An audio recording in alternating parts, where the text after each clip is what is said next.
Hola, ¿qué tal? Sean bienvenidos a su canal Viviendo su Destino. Soy su presentador y narrador, el licenciado Mauricio Dávalos Alonso. Un saludo a todos nuestros suscriptores y por los que nos ven por primera ocasión, les recordamos que si es de su agrado el presente video, pueden suscribirse al canal, darle un like tanto al propio video y comentar tanto con lo que vienen a hacer, dejarnos sus comentarios, así como también directamente pueden compartir tanto lo que es nuestro canal con sus amistades y familiares. Bien, el tema del día de hoy que vamos a tratar en el canal Viviendo su Destino es la ciudad de Tenochtitlán, el hogar de Mixtli. Bien, la palabra Tenochtitlán significa en el lenguaje náhuatl lugar de Tenoch, que significa en español tuna de piedra. Se fundó en una isla en el lago de Texcoco en el año de 1325, cuando los antepasados de los mexicas, es decir, los aztecas, vieron un águila posada sobre un nopal, siendo este el origen del escudo nacional de México. El nombre original de la ciudad fue Cuauhmistitlán, que significa el lugar del águila entre las nubes. Esto dentro de lo que es el lenguaje neovolcánico del náhuatl. Fue nombrada por Acamapixtli en 1376 como homenaje a Tenoch, y de ahí cambió su nombre de Cuauhmistitlán, lugar del águila entre las nubes, para pasar a llamarse Tenochtitlán, lugar de Tenoch, que significa en español tuna de piedra.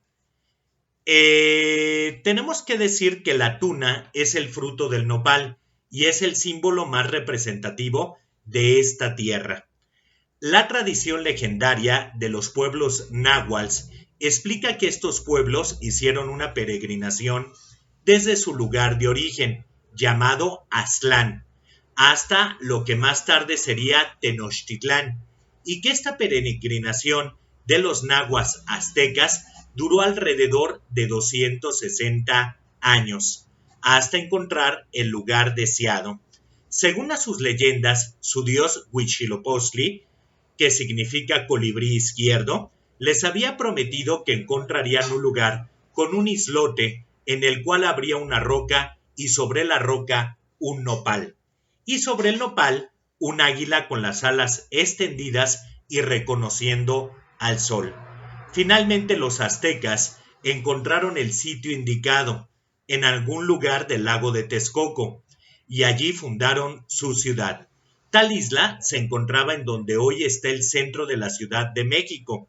De acuerdo a algunas de las crónicas, estos sucesos pudieron ocurrir el día 18 de julio de 1327, según el historiador Góngora, en el año 1318, como lo describe en los anales de Cuautitlán, del año de 1314 al año de 1332, en el Códice Vaticano, y el 20 de junio de 1325, de acuerdo con los anales de Tlatelolco.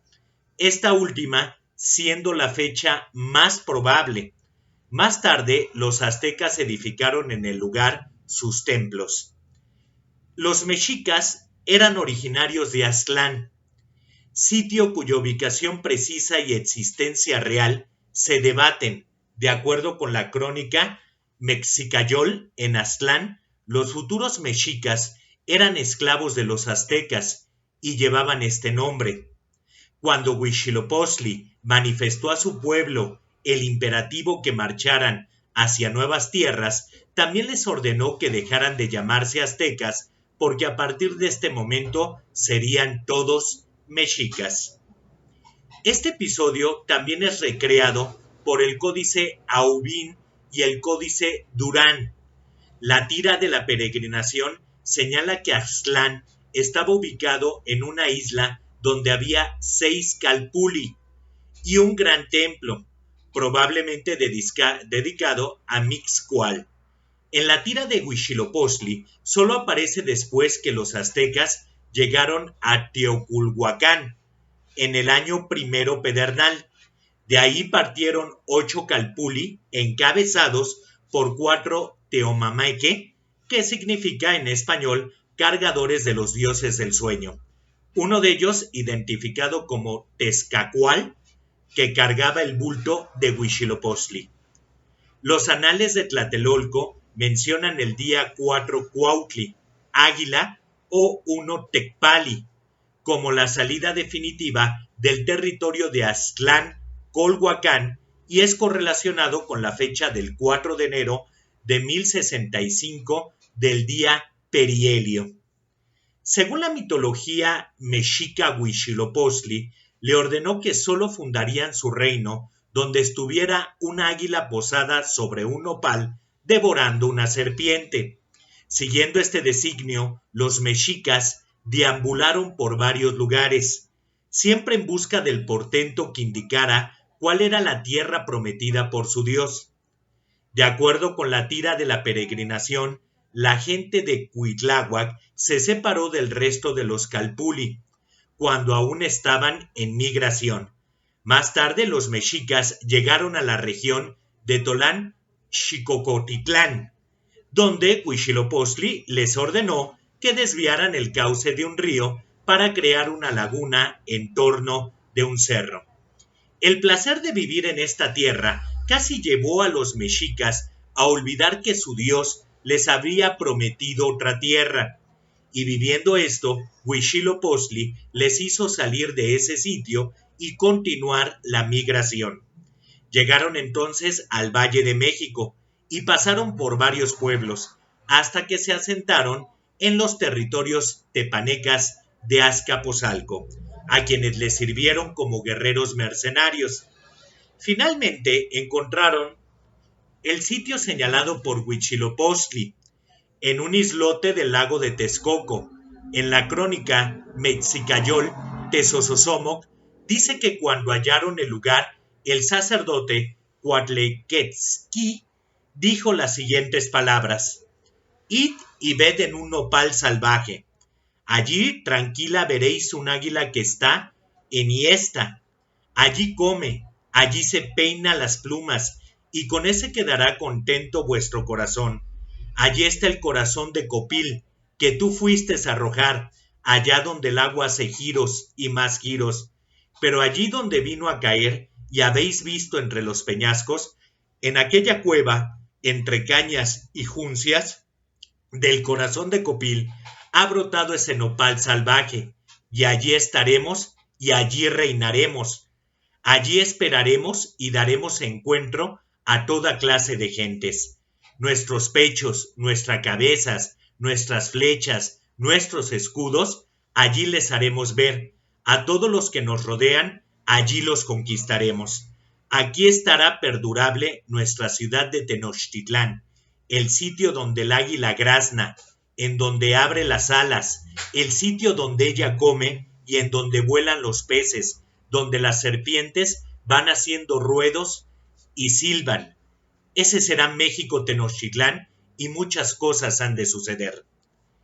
Tras el asentamiento de los mexicas en el islote, que pertenecía al pueblo de Azcapotzalco, solicitaron al gobierno de Culhuacán un atepel, vecino de filiación Culhua, que mandara a Tenochtitlán un miembro de su clase real para que dirigiera a los mexicas. Culhuacán accedió y envió a Camapichtli, quien se convirtió en el primer tlatoani, aproximadamente en el año de 1376. Sin embargo, los mexicas todavía estaban parcialmente sometidos a Azcapotzalco y a su rey Tezozomoc. Las condiciones de establecimiento fueron duras y costosas para los mexicas, quienes aprovecharon los recursos lacustres en su beneficio, fauna y también la flora. Izcual es considerado el primer tlatoani de Tenochtitlán. Desde su independencia, los mexicas comenzaron procesos que los llevarían a engrandecer su ciudad. Entre ellos estuvo la formación de la Triple Alianza, como ya lo hemos visto en capítulos anteriores, con Texcoco y Tlacopan, las guerras floridas y la conquista de los pueblos cercanos. Moctezuma Iwicamina el Grande convirtió este poder en un imperio al alcanzar sus conquistas con los estados de Puebla, con el estado de Guerrero, con el estado de Hidalgo y Oaxaca, y parte de Veracruz.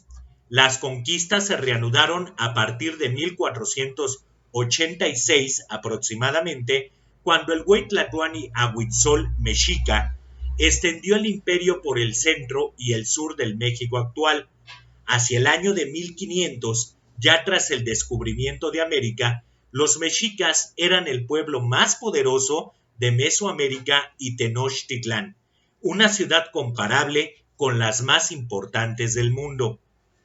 Un vistazo a Tenochtitlán pudo haber mostrado un sinnúmero de canoas, unas 60,000 en un día de actividad normal, yendo y viniendo desde el centro hasta las márgenes de los lagos, y una ciudad con cerca de 50 grandes edificios que destacaban por encima de las casas, que por lo general eran de un solo piso.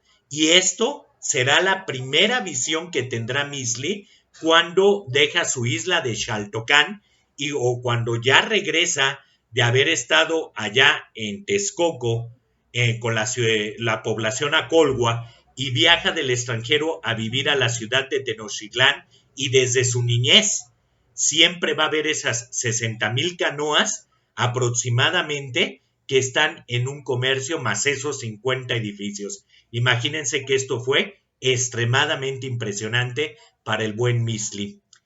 Tenochtitlán estaba cruzada de lado a lado por 3 amplias y largas avenidas, lo que denominaríamos calzadas, que se extendían hasta tierra firme. Al norte, la que iba en Tepeyacac y que iniciaba en la puerta de Coahuihuac. Al poniente, la que iba a Tlacopan, por donde huyeron expulsadas las tropas de Cortés, y que iniciaba fuera del islote en el puente conocido como Chichimecapán, aproximadamente en el cruce de las actuales calles de Hidalgo y Paseo de la Reforma de la Ciudad de México. La calzada al sur que iba a Iztapalapa y que atravesaba la puerta Tepancinco, que la dividía del Templo Mayor 2 acequias, los acuerdos de Ahuitzol y también diríamos de Acuecuezcal, a la altura de Acatlán, cerca de la ermita de San Antonio Abad, y salía al lago en Tlamacoyan. Al oriente no existía calzada, ya que el límite era el embarcadero de Texcoco, que comunicaba dicha ciudad con la ribera oriente. Paralelos a estos canales siempre había una amplia calle. Los canales se usaban para transporte con barcas hechas de totoras. Había barcazas para la recolección de desperdicios y otras para la recolección del excremento, que era utilizado como abono en las chinampas, que ya lo vimos en este sistema o en esta tecnología agraria prehispánica que dejó asombrada a los propios españoles. Alrededor de 1,000 personas estaban encargadas de la limpieza de las calles de la ciudad de Tenochtitlán. El historiador Bernal Díaz del Castillo comenta su sorpresa al encontrar que en la ciudad de Tenochtitlán existían letrinas en las casas particulares. También estas letrinas se hallaban en el mercado público y en los caminos. Los canales se cruzaban por puentes de madera que de noche eran retirados como forma reguladora de las corrientes del lago y como estrategia militar. A pesar de que el lago de Texcoco era salado, la ciudad estaba rodeada de agua dulce, gracias a los diques de construcción hechos por los mexicas, y que permitían concentrar ahí el agua que desembocaba de los ríos que alimentaban al lago. La ciudad contaba con 2 acueductos que tenían 2 canales, y así lo relata el historiador Bernal. Describe como del ancho de un buey. Esto permitía mantener un canal en operación en tanto se le daba mantenimiento al otro. Esta agua era principalmente usada para el lavado y aseo. Cabe decir que los mexicas eran extremadamente limpios. Se acostumbraban a tomar 2 baños al día y se reporta que Moctezuma Xocoyotzin tomaba hasta 4 baños. Usaban la raíz del coplazocol, que es una saponaria americana, como jabón, y la raíz del melt para el lavado de la ropa. La simetría de la ciudad era mantenida por medio de un funcionario llamado calminilocal, que debía supervisar cualquier construcción y evitar que se invadieran las calles y canales que eran previamente construidos.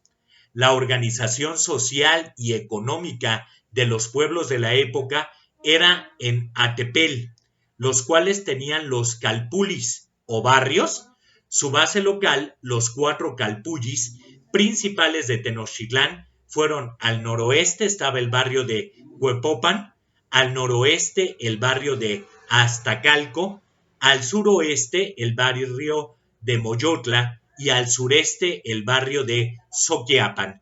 Y a partir de 1473 al norte se encontraría el famoso barrio de Tlatelolco. Cada uno de los calpullis o barrios tenía una personalidad, pues usualmente los artesanos y artistas se agrupaban en algún barrio y competían con los de otros barrios. En el caso de las festividades, cada barrio trataba de superar a los otros. Actualmente, en la zona sur de la Ciudad de México, aún se les llama calpullis a las organizaciones generadas en torno a las iglesias católicas, y en las fiestas populares aún compiten entre ellas. Cada calpulli tenía asignada una zona de tierra cultivable. Los habitantes de un barrio se repartían el trabajo de sembrar y cosechar esas tierras. Esto tendía a estrechar más los lazos entre los vecinos del barrio. Esta forma de posesión comunal de la tierra persiste en algunos pueblos del México moderno, aunque en general es considerada subversiva por el gobierno.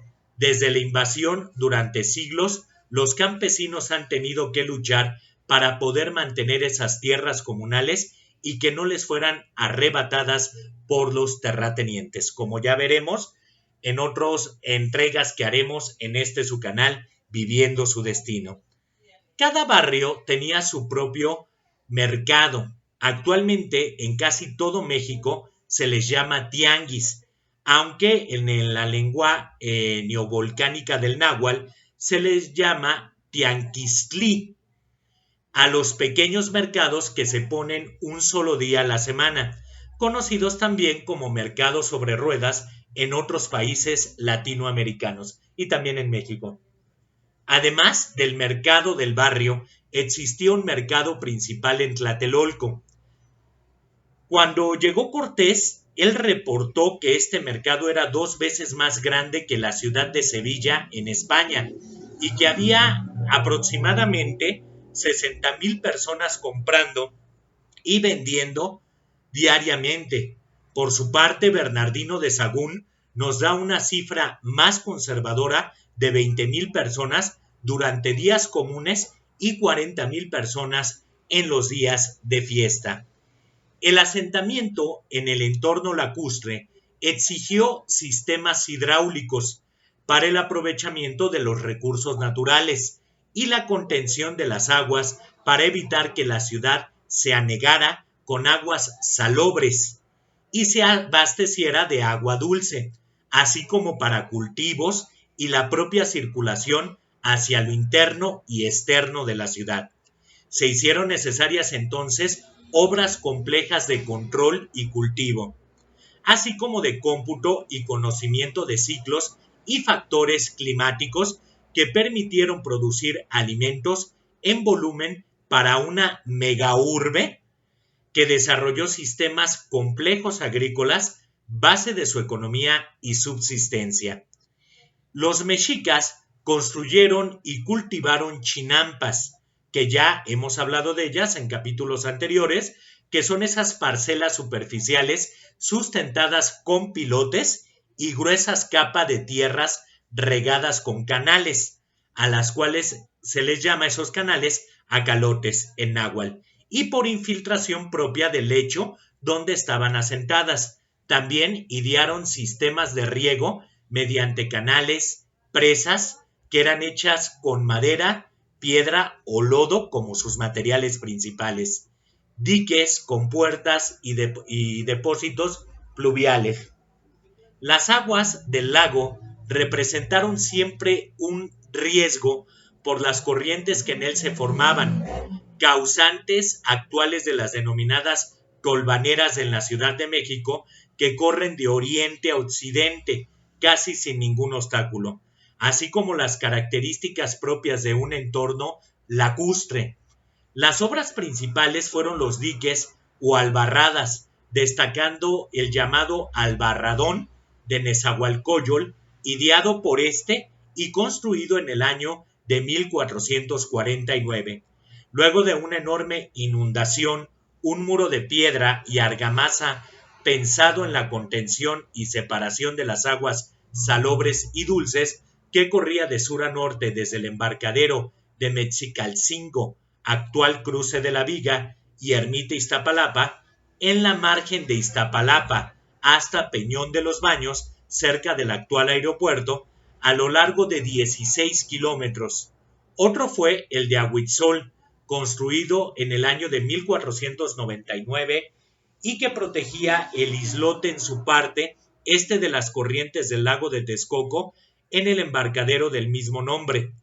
México Tenochtitlán se inundó en varias ocasiones, en el año de 1382, por ejemplo, también en el año de 1449 y en el año de 1517. Cabe decir que en cuanto a esta obra hidráulica de Ahuitzol, a él le costó propiamente la vida al propio Huey Tlatoani Ahuitzol, y falleció debido a un accidente.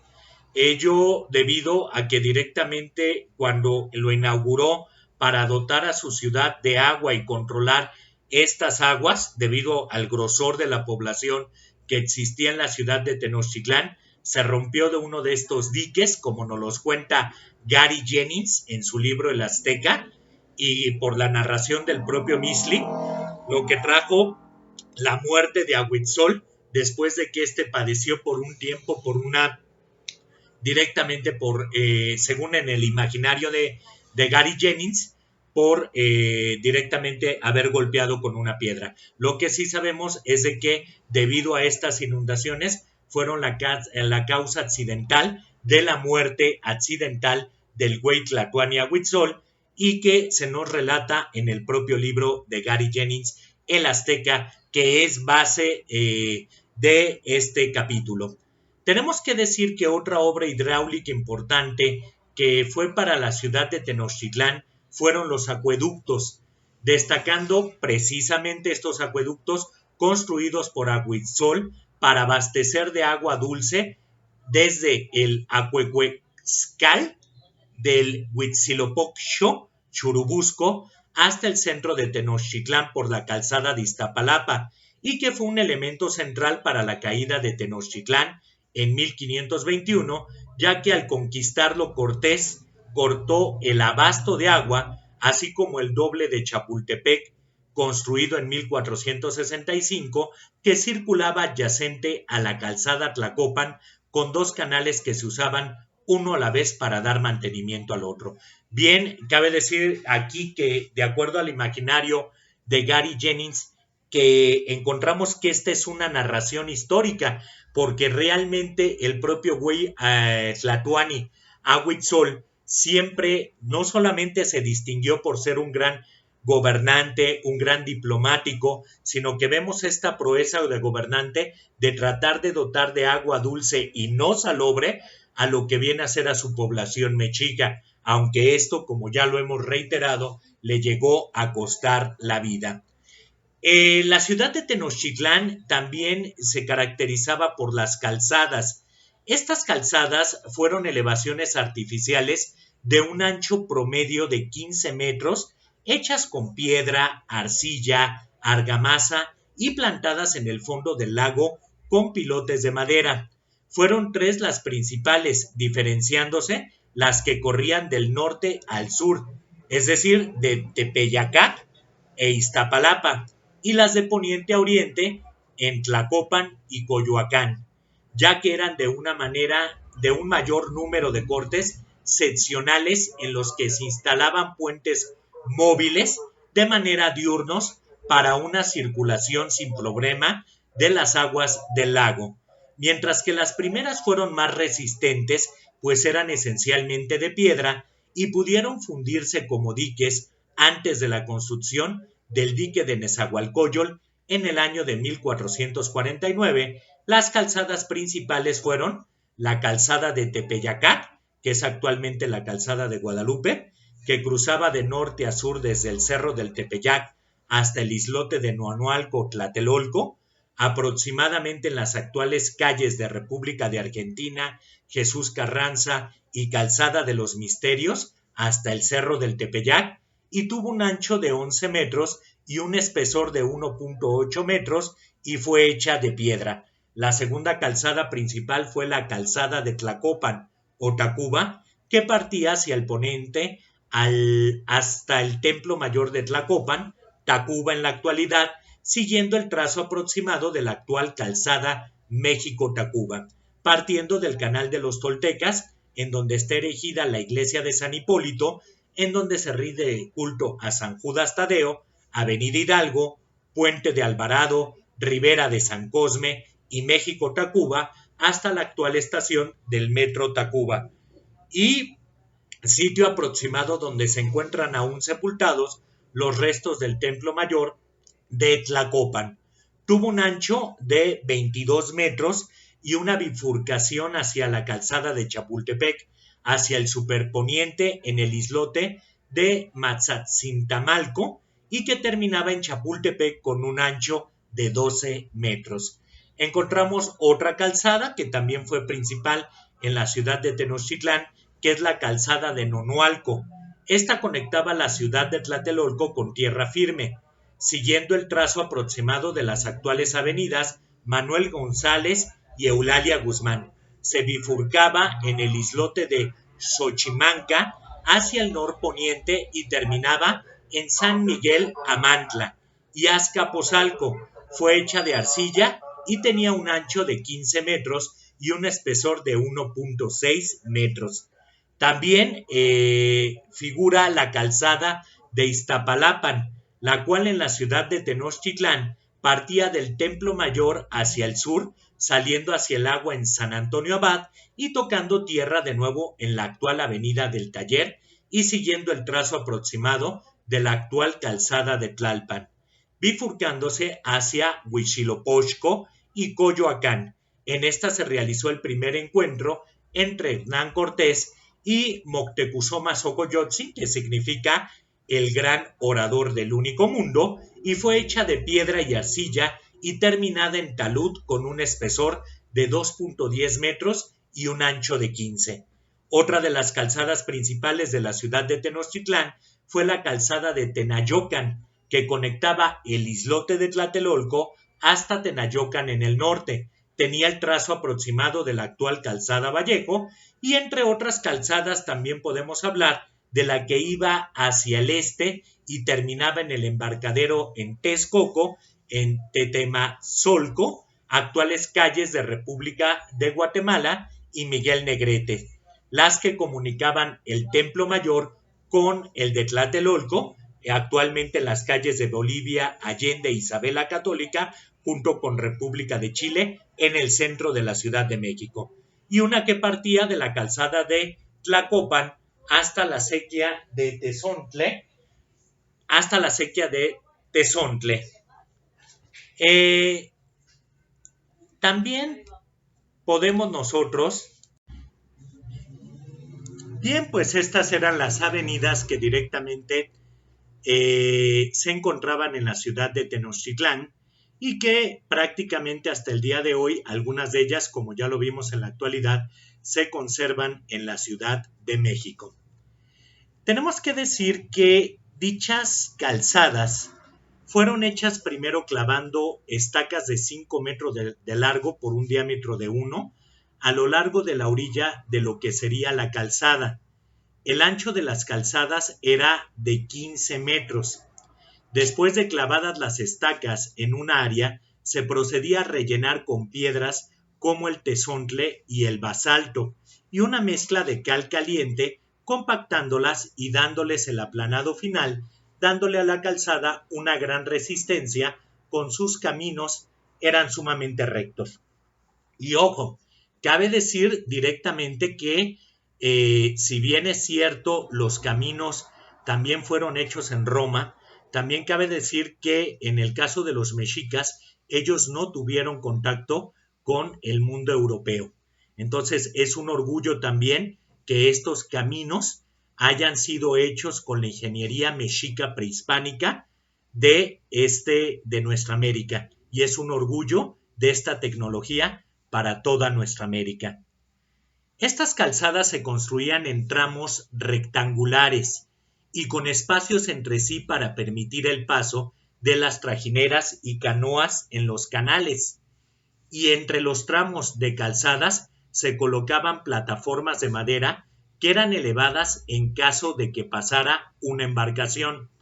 Así, al elevarse, se convertía también en una defensa por el canal que cruzaba, pero además el puente se convertía en una barrera que protegía a los que estaban al otro lado de la plataforma. Las torres que elevaban el puente estaban dispuestas siempre del lado de la ciudad para evitar que el enemigo las usara en contra suya. Y vaya que esto sirvió, por ejemplo, cuando fue la noche triste y la salida de Hernán Cortés, que ya veremos en su momento cuando contraatacaron los mexicas por la invasión a su ciudad. Las calles de la ciudad de Tenochtitlán, cabe decir que el nombre calle encuentra su sinónimo en el lenguaje náhuatl con la palabra de Tlatzilacalli. De ahí proviene la palabra calle. Fueron hechas con una especie de banqueta de tierra pisonada para el tránsito humano y en muchas de calles adyacentes iba un canal para el acceso de canoas. Se procuraba, según versiones de los cronistas, su terraplenado y apisonado constante, así como su barrido y limpieza. Los excrementos eran recogidos por macehuales dedicados a ello, que posteriormente los vendían como fertilizante o bien se depositaban en letrinas privadas o públicas que se vaciaban en el lago. La orina se depositaba en vasijas para ser usada en el tratamiento textil. La basura se incineraba en enormes hogueras que servían para iluminar de noche las calles, una costumbre mexica que los españoles desecharon. El abasto de agua, uno de los grandes problemas de la ciudad de Tenochtitlán y un problema que persiste hasta el día de hoy en la actual Ciudad de México. De los dos acueductos surtidos por los manantiales, Acuehuexcal, Xochcual y Tilialt, de Coyoacán y Churubusco, así como de los ubicados en el Templo Mayor y en Xochiapan, se distribuía el agua mediante caños descubiertos, apantles, hacia fuentes públicas y casas de nobles. Ellos jamás fueron quien contaba con el abasto de agua dulce. Por estos métodos era abastecido mediante compra de aguadores en canoas.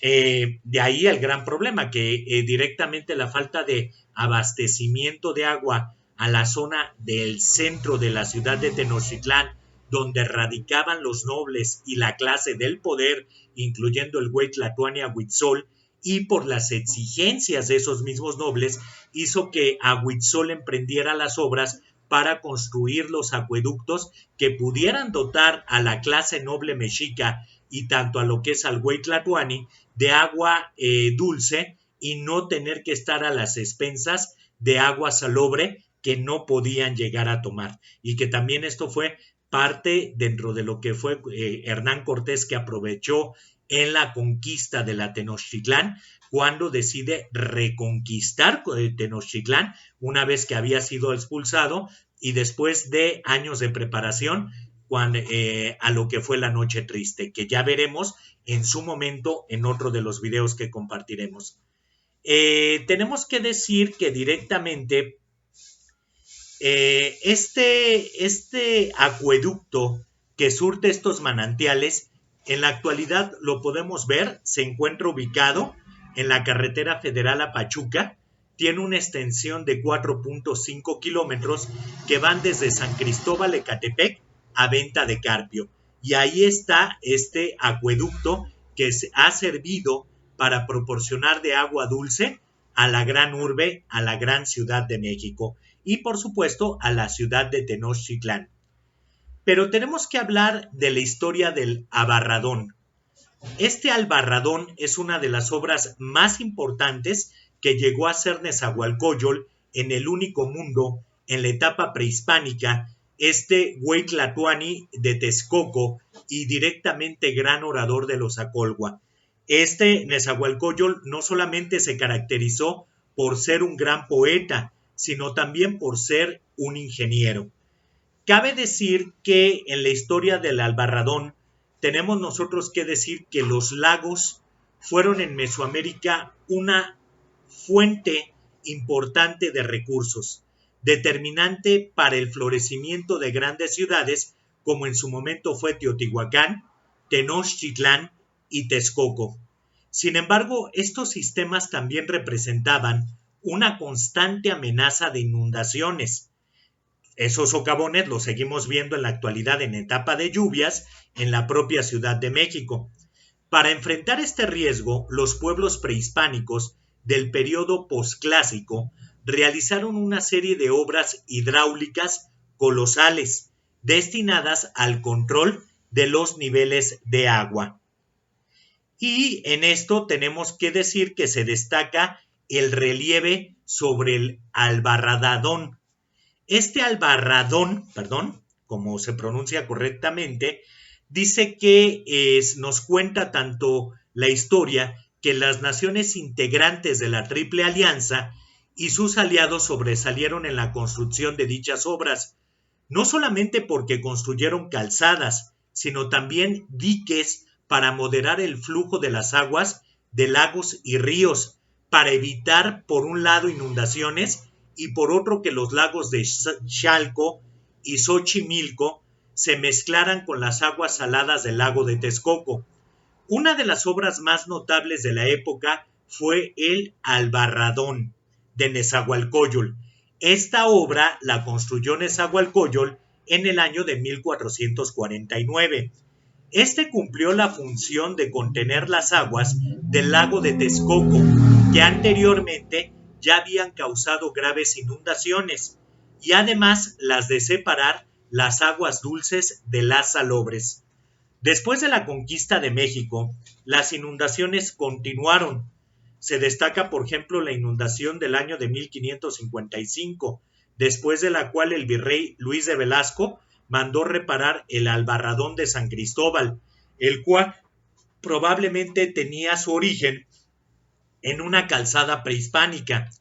En agosto de 1604 ocurrió una inundación considerable y el virrey Marqués de Montesclaros le encomendó a los franciscanos la reparación de calzadas y la rápida construcción de diques para contener la emergencia.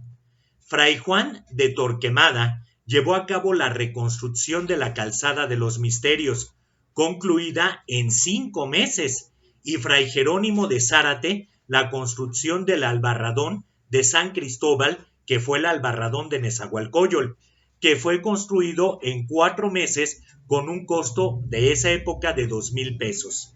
La rapidez con la que fueron construidas estas obras se debió a que el virrey hizo abuso de la mano de obra indígena.